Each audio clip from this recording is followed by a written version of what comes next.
আসসালামু আলাইকুম, আমি নার্গিস চলে এসেছি আমার কিচেনে। আজ আমি বানাবো ছোলা ভাজা।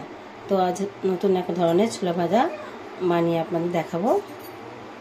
আমি একটা কড়া বসিয়ে দিয়েছি, তাতে সামান্য তেল দিয়ে দিচ্ছি।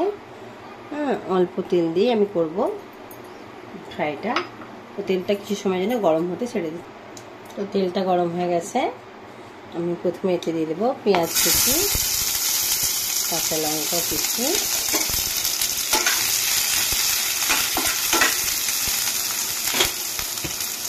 তারপরে দিয়ে দেবো ক্যাপসিকাম।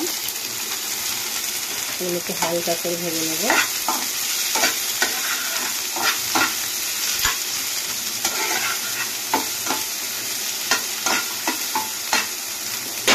তার সঙ্গে দিয়ে দেবো আলু,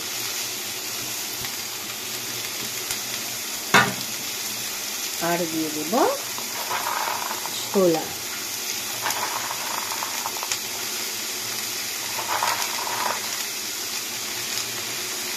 এগুলোকে এবার আমি অল্প সামান্য নুন দিয়ে ফ্রাই করব।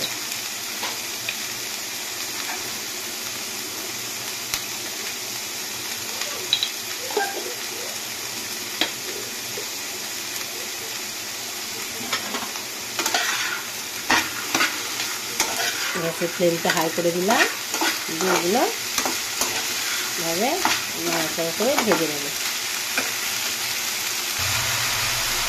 এবার এতে দিয়ে দেবো অল্প একটু হলুদের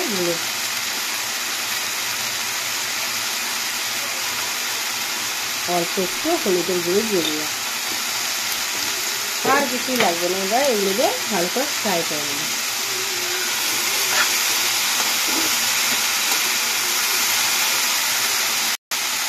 এটাকে ভালো করে ফ্রাই করে নেব।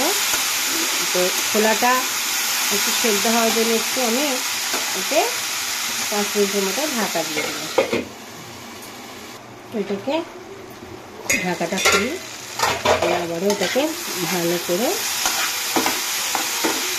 আর ঢাকা দিব না, এটাকে ফ্রাই করে নেব।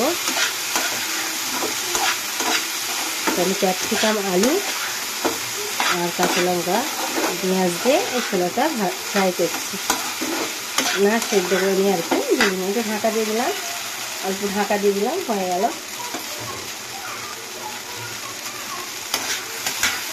এটাকে একটু লাল লাল করে ভেজে নেব।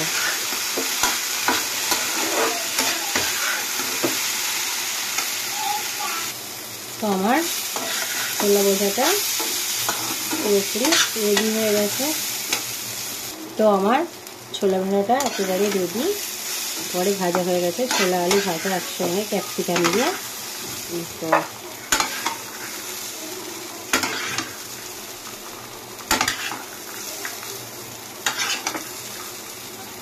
আমার ছোলা আলু ভাজা সকালের ব্রেকফাস্টেও খেতে পারেন, সন্ধ্যেবেলা আমরা তো মুড়ি টুড়ি খাই তখনও খেতে পারেন।